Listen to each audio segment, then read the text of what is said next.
Mesdames et messieurs, bonjour et bienvenue à une nouvelle émission d'une page d'histoire. Aujourd'hui, nous parlons des clubs sociaux. Et pour nous en parler, je reçois M. Nelson Fecteau. Bonjour, M. Fecteau. Bonjour, M. Tanguay. Quelle est l'une des premières organisations à voir le jour à Thetford? C'est un peu spécial, parce qu'il y a des gens qui s'attendraient probablement à autre chose que ce que je vais donner.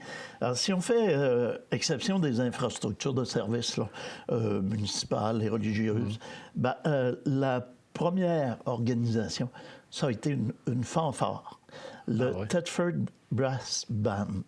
Et c'est un peu curieux qu'elle ait porté un nom anglophone. C'est une organisation qui a vu le jour en 1893. Alors, c'est pas tellement longtemps après la découverte de l'amiante, même pas une vingtaine d'années. Il y avait 24 membres. Sauf que, quand on parle de nom anglophone, les deux premiers directeurs musicaux ont été des Américains et la majorité des membres de la fanfare en question étaient des anglophones. Les noms de famille, Sheridan, McWatters, Gilchrist, O'Brien, Goodsin, Reed. Alors, il y avait quelques francophones, mais la majorité était des anglophones. Ça vient aussi du fait que les travailleurs miniers, à l'époque, nous arrivaient d'un peu partout et il y avait beaucoup d'immigrants parmi ces derniers. En 1903, une dizaine d'années plus tard, alors que M. Louis Huard va prendre la direction de la fanfare, c'est devenu l'Union musicale de Kingsville, du nom premier de la ville de Thetford. La fanfare en question va cesser ses activités entre 1914 et 1926 à cause de la guerre, de la difficulté à recruter des membres. Et par contre, en 1923, pendant cette période, on a vu naître la Société philharmonique de Thetford dans la paroisse Saint-Maurice. Alors, et là, on aura toujours, par la suite, quand l'union musicale va revenir, on aura toujours deux fanfares, Saint-Alphonse et Saint-Maurice, et on alternera au niveau des concerts hebdomadaires l'été. Alors, le mardi à un endroit, le mercredi à l'autre. Et tout le monde appréciait ces deux corps musicaux-là. Mais la première organisation, 1893, le Thetford Brass Band.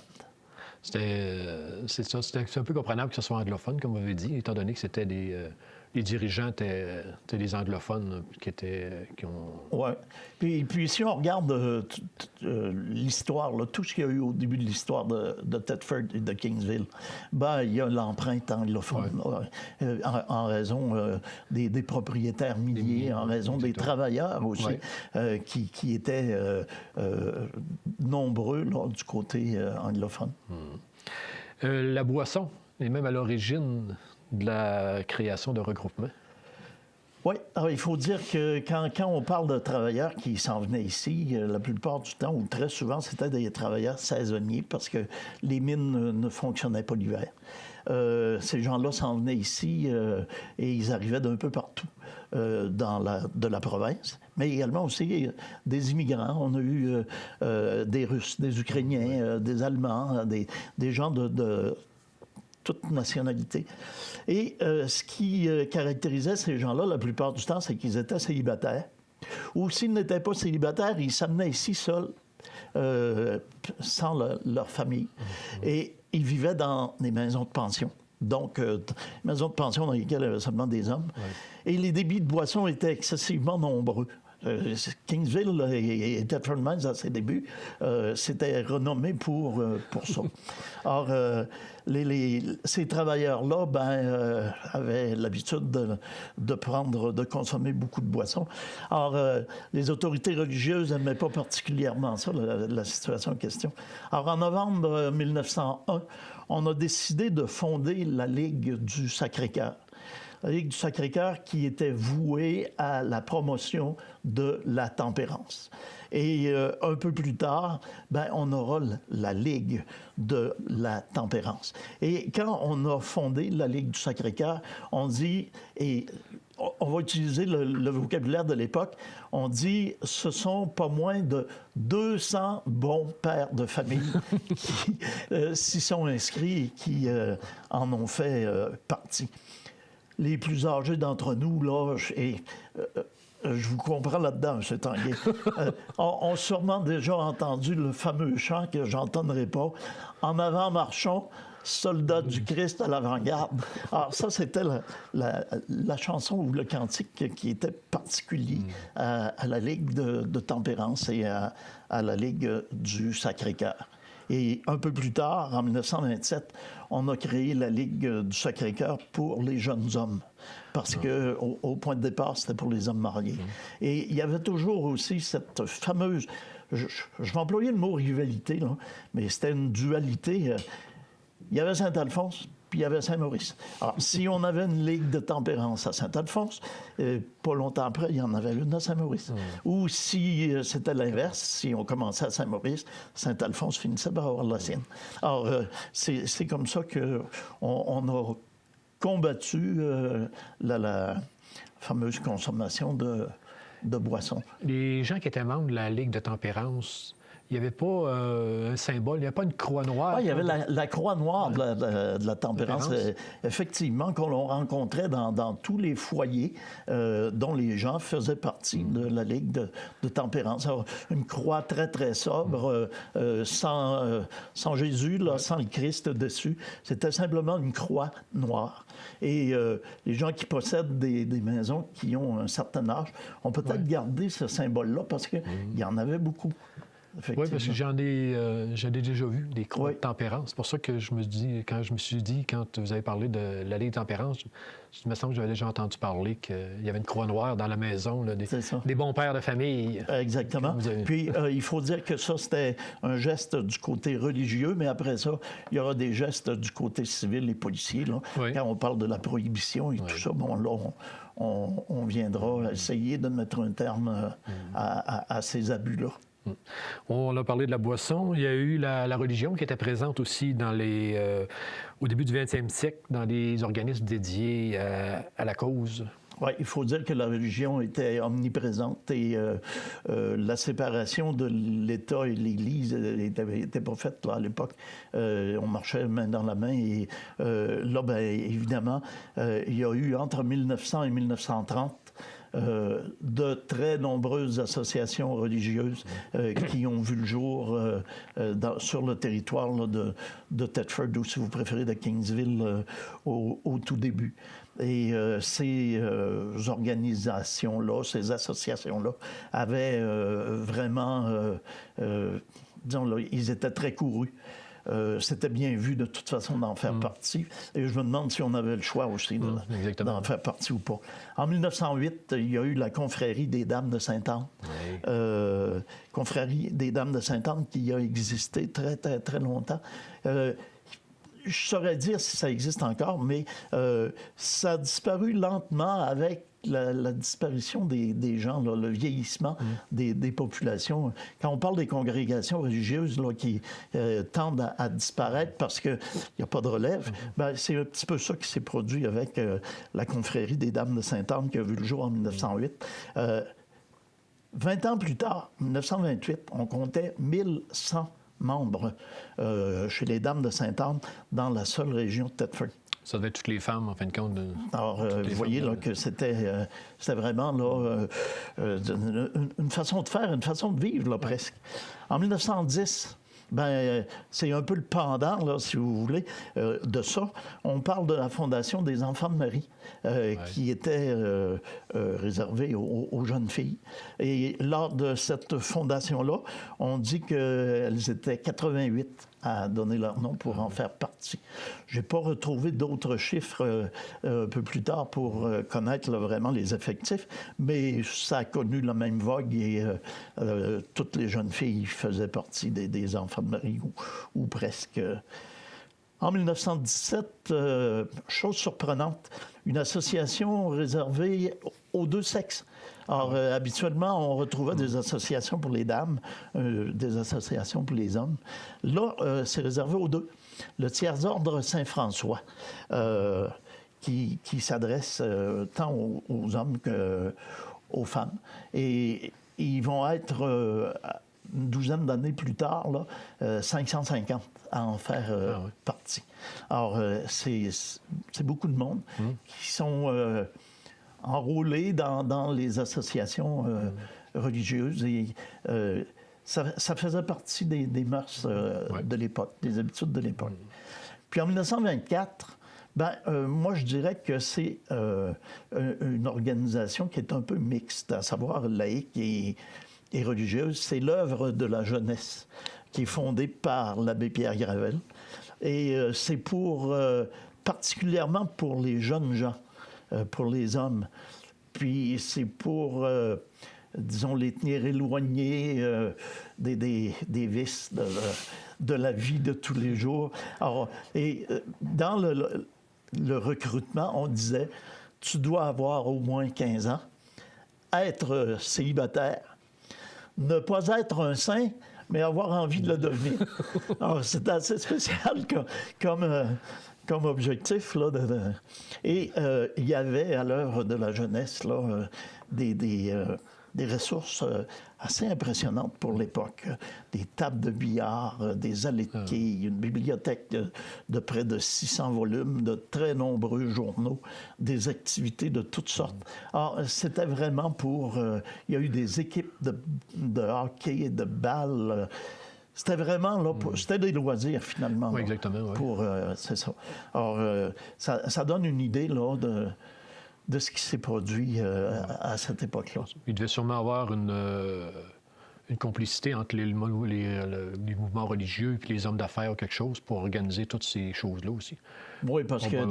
Oui, effectivement, là, les hommes religieux devaient... Les hommes d'affaires devaient contribuer à ces mouvements-là. D'ailleurs, quand on voit... On va parler de clubs de service tantôt.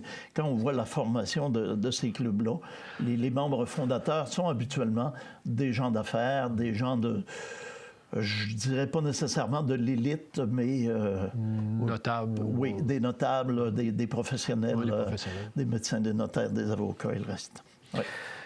Les étudiants du Cégep, en 1972, ont réalisé une étude sur les clubs sociaux. Est-ce que vous pouvez nous en parler?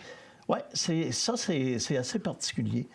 Ça va révéler, disons, un élément qui est très significatif puis représentatif, je pense, du dynamisme puis de l'implication des citoyens de Thetford. On dit toujours qu'à Thetford, les gens s'impliquent, que les gens sont dynamiques. Ça date pas d'hier.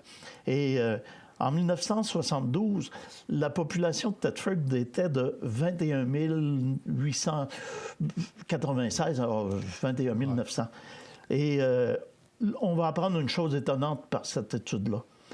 Il y a au-delà de 13 000 personnes qui affirment appartenir ou être membres d'une trentaine d'associations différentes, que ce soit des clubs sociaux, des associations, des regroupements religieux.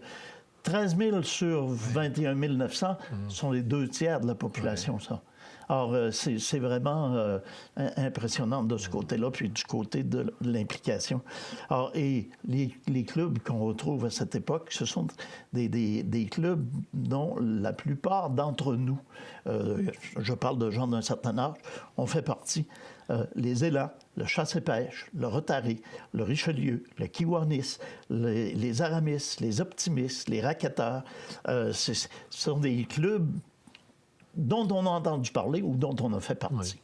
Puis les événements de toutes sortes qui tournaient autour de ça, il y avait les radiotons, les colonies de vacances, les ventes de pommes, les activités de toutes sortes de financement pour permettre à ces clubs-là de remplir leur mission.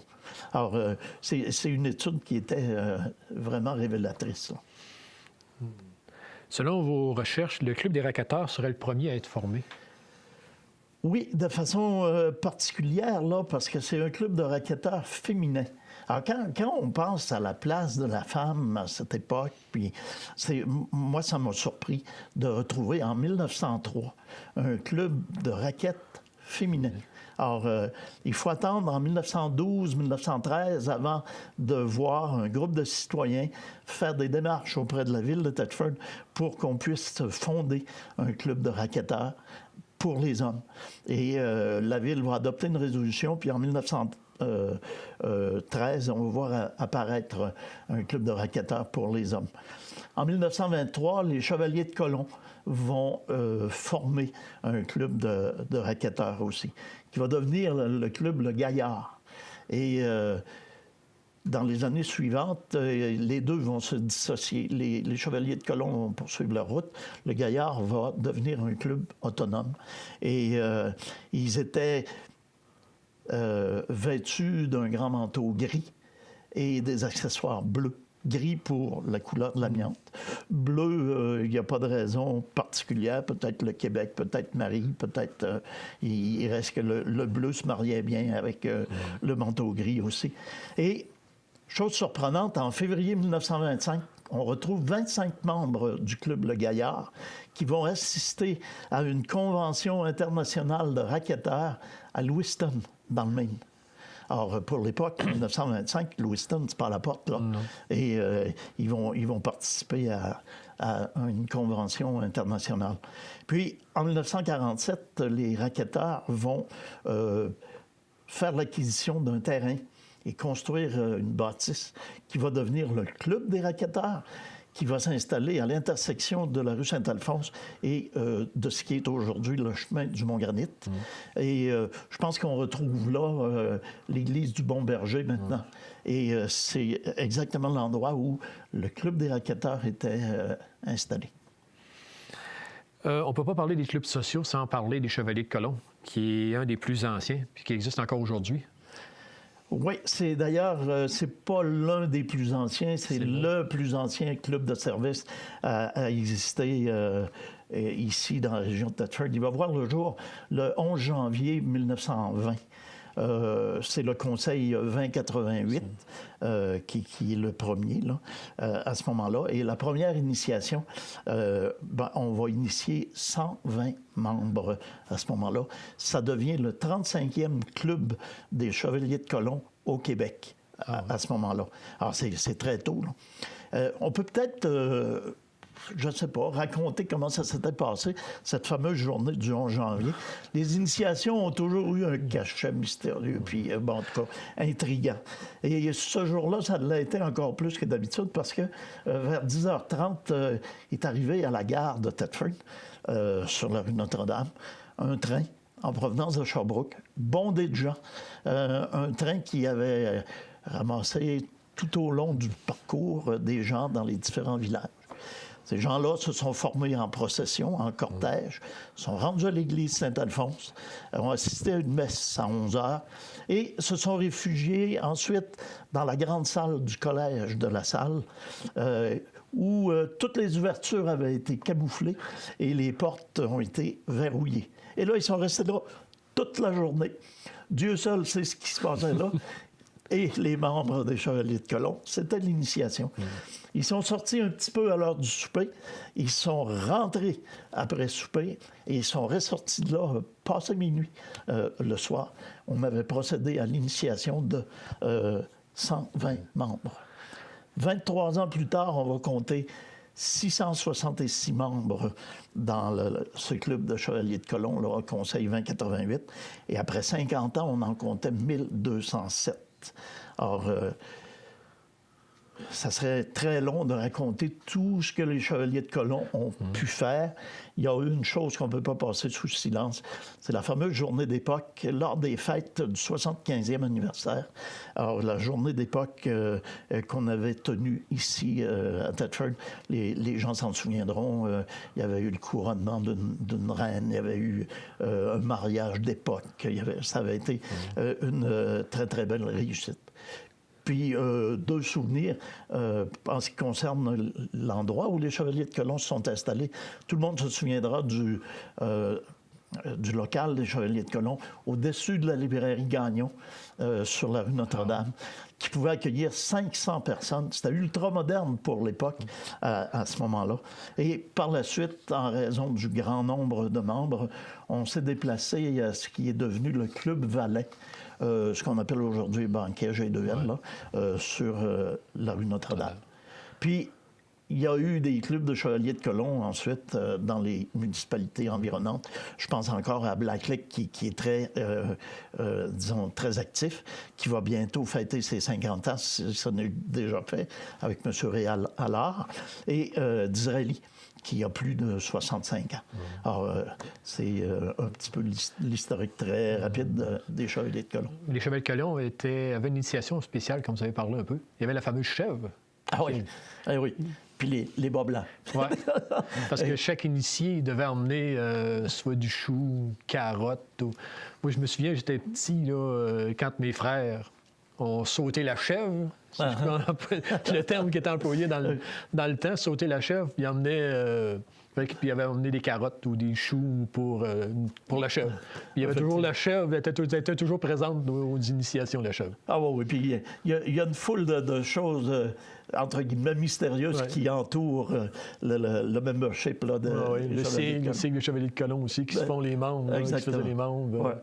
Mais encore aujourd'hui, Chevalier de Colomb, quand un des membres décède, je ne sais pas si vous avez déjà assisté à une funéraille d'un membre des Chevaliers de Colomb, mais c'est tout un... Ah, il y a tout un rituel, il y a tout un protocole. Et, c'est la même chose pour le pendant féminin, là, les filles Isabelle. Alors, c'est la même chose également. Oui, il y a tout un protocole. C'est vraiment intéressant. Là. On sort les habits, puis le sable, puis on fait un cortège d'honneur. Puis oui, c'est très... J'ai eu l'occasion d'assister, c'est très... Puis lors des processions, des fêtes religieuses et tout ça, ils étaient très, très, très présents.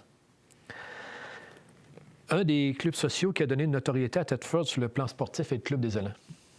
Oui. Le Club des Élans a vu le jour en 1939.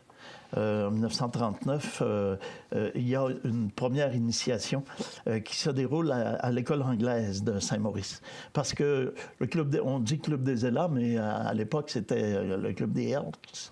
Et c'était plus anglophone que francophone. C'était la loge 283. Et c'était les gens de Sherbrooke, encore une fois, qui sont venus procéder à l'initiation de 43 membres.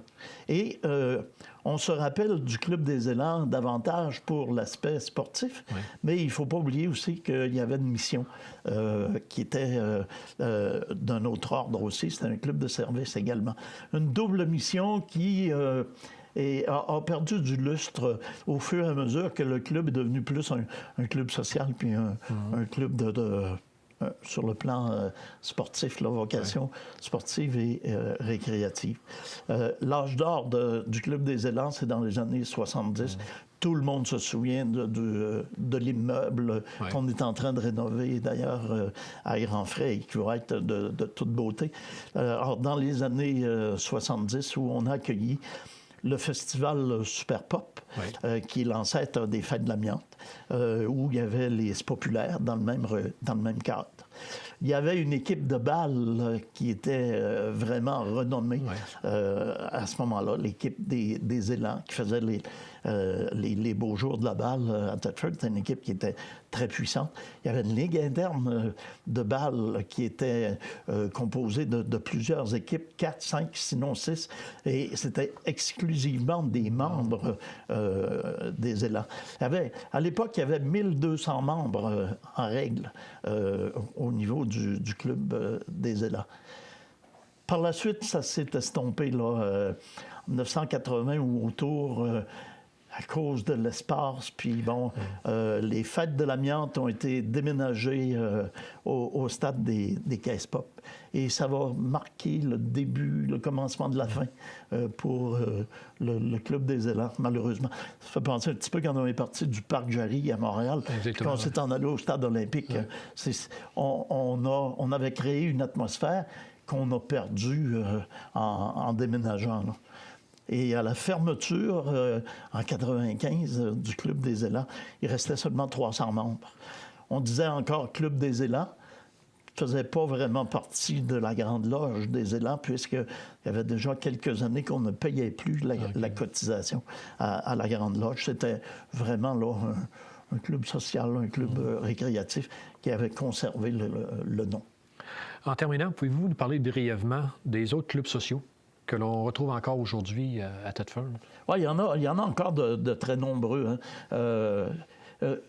Curieusement, les clubs de service ont survécu. Les clubs récréatifs, les clubs à vocation sportive n'y sont plus. Sinon, le club Aramis, qui a une vocation qui est double. Alors, on retrouve encore, évidemment, les Chevaliers de Colomb. On parle des clubs Rotary, des clubs Kiwanis, Optimis, Aramis, Lyon, Richelieu. Alors, à effectif réduit, mais qui existent encore et qui remplissent encore leur mission de venir en aide, la plupart d'entre eux, à la jeunesse et aux gens qui sont dans le besoin. Au niveau de la relève, tout le monde dira qu'il n'y a pas beaucoup de relève. Sinon, du côté du Kiwanis ou à la polyvalente de Thetford, on a un club K, à qui on doit, et il faut le dire, le passage de la flamme olympique à Thetford à l'automne, lorsqu'il y a eu les Jeux olympiques de Vancouver en 2010. À l'automne 2009, on a eu le plaisir d'accueillir la flamme olympique et c'est notamment grâce à toutes les démarches du club K de la polyvalente de Thetford. On peut dire que les clubs sociaux ont fait partie, ont apporté beaucoup à la ville de Thetford au fil des années. Ah oui, effectivement. Je dirais c'est une vague ou une mode qui semble passer. Aujourd'hui, c'est autre chose. Mais à cette époque-là, à l'époque où les mines d'amiante fonctionnaient à plein régime dans les années 70, c'était l'âge d'or des clubs sociaux aussi. Ouais. Puis ils ont laissé leur marque. Puis je pense qu'au niveau de la solidarité que ça a pu apporter, c'est une très large contribution. Je vous remercie beaucoup, M. Fecteau. C'était très intéressant. J'espère que les gens ça a pu leur permettre d'en connaître un peu plus sur les clubs sociaux. Sûrement, il y en a plusieurs d'entre eux, parmi eux, qui sont rappelés des souvenirs qui étaient membres d'un de ces clubs, ou peut-être plus qu'un club social aussi, à l'époque. Il y en a souvent un qui était membre d'un ou deux clubs, ou peut-être plus que ça, tout dépendant de leurs préférences. Oui. C'est tout pour cette semaine. Mesdames et messieurs, je vous donne rendez-vous la semaine prochaine pour une autre page d'histoire.